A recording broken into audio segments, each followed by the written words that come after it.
But मैंने सावित्री जो है यमराज के मुंह से अपने पति को वापस लाए हैं। इसके मान्यता है कि अपना पति के लिए करते हैं ताकि पति का लंबी आयु हो, लंबी उसका ये पति का मतलब सुख शांति के लिए हम लोग करते हैं। किशनगंज में शनिवार को सुहागिन महिलाओं ने वट सावित्री पर्व पूरे श्रद्धा, उत्साह और पारंपरिक रीति रिवाजों के साथ मनाया। सुबह से ही शहर और ग्रामीण क्षेत्रों के मंदिरों तथा वट वृक्षों के पास महिलाओं की भारी भीड़ उमड़ी।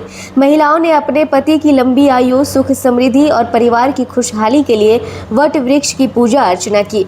पारंपरिक परिधानों में सजी महिलाओं ने वट वृक्ष के चारों ओर कच्चा धागा बांधकर परिक्रमा की और सावित्री सत्यवान की कथा सुनी। पूजा स्थलों पर भक्ति गीतों और मंत्रोच्चार से माहौल भक्तिमय बना रहा। कई स्थानों पर महिलाओं ने सामूहिक रूप से पूजा कर एक दूसरे को पर्व की शुभकामनाएं भी दी। महिलाओं ने बताया कि वट सावित्री व्रत भारतीय संस्कृति और वैवाहिक परंपराओं का प्रतीक है।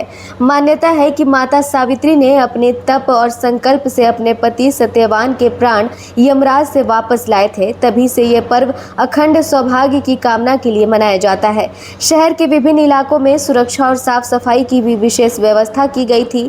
पूजा स्थलों पर सुबह से ही चहल पहल देखने को मिली। पर्व को लेकर बाजारों में भी रौनक रही, जहां पूजा सामग्री, फल, मिठाई और श्रृंगार की दुकानों पर महिलाओं की भीड़ नजर आई। वट सावित्री पर्व ने एक बार फिर किशनगंज की सांस्कृतिक परंपरा और महिलाओं की अटूट आस्था को जीवंत कर दिया। वट सावित्री का जो पूजा आप लोग आज मना रही है, पर्व मना रही है, क्यों मनाती है, क्या मान्यता है? इसके मान्यता है कि अपना पति के लिए करते हैं ताकि पति का लंबी आयु हो, लंबी उसका ये पति का मतलब सुख शांति के लिए हम लोग करते हैं ताकि वो व्रत करना चाहिए पति को। एक पति के लिए पत्नी को करना चाहिए तो व्रत, और सभी को करना चाहिए, जितना शादीशुदा है सबको करना चाहिए कि ये पति के लिए व्रत होती है। इसलिए कि हम लोग को अच्छा लगता है करने में, बहुत खुशी मिलती है और पूजा करते तो मन को मतलब बहुत तसल्ली भी मिलती है, शांति भी मिलती है, बहुत खुशी मिलती है। इसलिए कि हम लोग ये तो पूजा करते हैं। बट मैंने सावित्री जो है यमराज के मुंह से अपने पति को वापस लाए हैं, तभी से इसका परंपरा चल रहा है।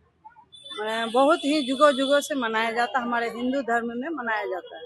पूजा करने से पति, इसलिए कि जब आदमी पूजा करता है कि पति के लंबा आयु के लिए करता है, जिसको पूजा करने से सबको बोलता है कि ये पूजा करो तो पति वाले अच्छा रहता है, तो इसलिए हम लोग करते हैं। से पति का लंबी उम्र होता है, हाँ, और सुहागन जन्म जन्म सुहागन रहता है। जमराज से छीन के पति के प्राण लाता है। पति के लिए पूजा कर रहे हैं, लंबी आयु के लिए हम लोग साले साले का पबनी करते हैं।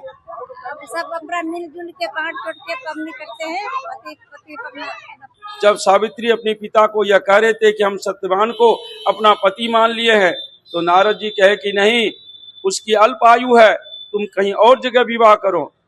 तो सावित्री ने कहा नहीं, जो मन से एक बार किसी को पति मान लिया तो और दोबारा नहीं मान सकती मैं। नारद जी बोले जैसी इच्छा राजन।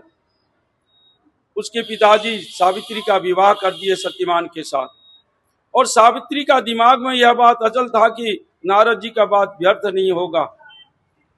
एवं प्रकार यह बात की जानकारी सिर्फ सावित्री को थी, और अपने पति के साथ जंगल में रहने लग गए।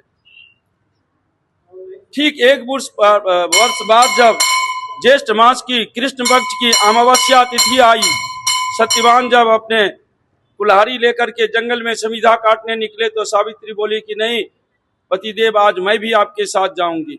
सावित्री को तो यह स्मरण था कि नारद की बात व्यर्थ नहीं होता। जब सत्यवान जंगल से लकड़ियां समिधा इकट्ठा करके घर वापसी की बारी आई तो उसका सिर में दर्द हुआ, और अपने पत्नी से कहा, सुंदरी, हमें सिर का दर्द बहुत दुख दे रहा है, सोनी थोड़ी देर विश्राम करना चाहते हैं। सावित्री को अपना बात स्मरण आया और उन्होंने कहा, जैसी आपकी इच्छा।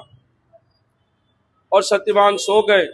उसी वक्त धर्मराज वहां पे पहुंचे, और धर्मराज को देख करके सावित्री कहने लगे, आप कौन हैं प्रभु, देवता या दानव? कहता, नहीं देवी, हम यमराज हैं, तुम्हारे पति की आत्मा को और मेरा गण नहीं ले जा सकते हैं, इसीलिए हम स्वयं आए हैं। तुम्हारा पति का समय पूर्ण हो चुका है। इसके पश्चात सत्यवान की आत्मा को लेकर धर्मराज जाने लगे। जब सत्यवान की आत्मा को लेकर जाने लगे तो सावित्री भी उनके पीछे पीछे चलने लगी।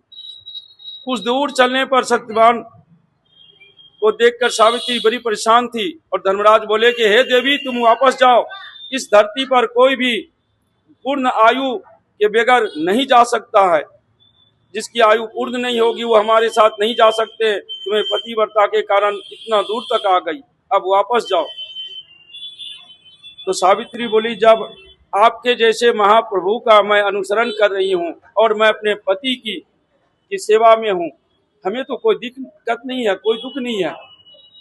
धर्मराज जी बहुत प्रसन्न हुए और बोला कि हे देवी, तुम वरदान मांगो, तुम्हें क्या वरदान चाहिए, तुम्हें सब कुछ हम दे सकते हैं। सावित्री ने कहा कि हे प्रभु, अगर हमको वरदान देना चाहते हैं तो हमें 100 पुत्र प्राप्ति हो। धर्मराज तथास्तु कह दिए, फिर चलने लगे। फिर सावित्री ने कहा कि हे देवी, तुम्हें तो वरदान दे दिया। कहता, प्रभु मेरे पति को आप लेके जा रहे हैं, हमें तो जग हंसाई होगा। सोने हमें मेरे पति का जीवन वापस दिया जाए। धर्मराज बड़े प्रसन्न हुए, कहा कि ठीक है देवी, जाओ, मैं और भी आशीर्वाद देता हूँ कि आज के दिन ज्येष्ठ मास के कृष्ण पक्ष की अमावस्या तिथि को जो भी महिला अपने पति की दीर्घ आयु की कामना से तुम्हारा पूजन करेगा और वट वृक्ष के नीचे बैठकर तुम्हारा पूजन करेगा, उनके भी पति के दीर्घ आयु होंगे। तभी से आज तक ये वट सावित्री के नाम से व्रत किया जा रहा है।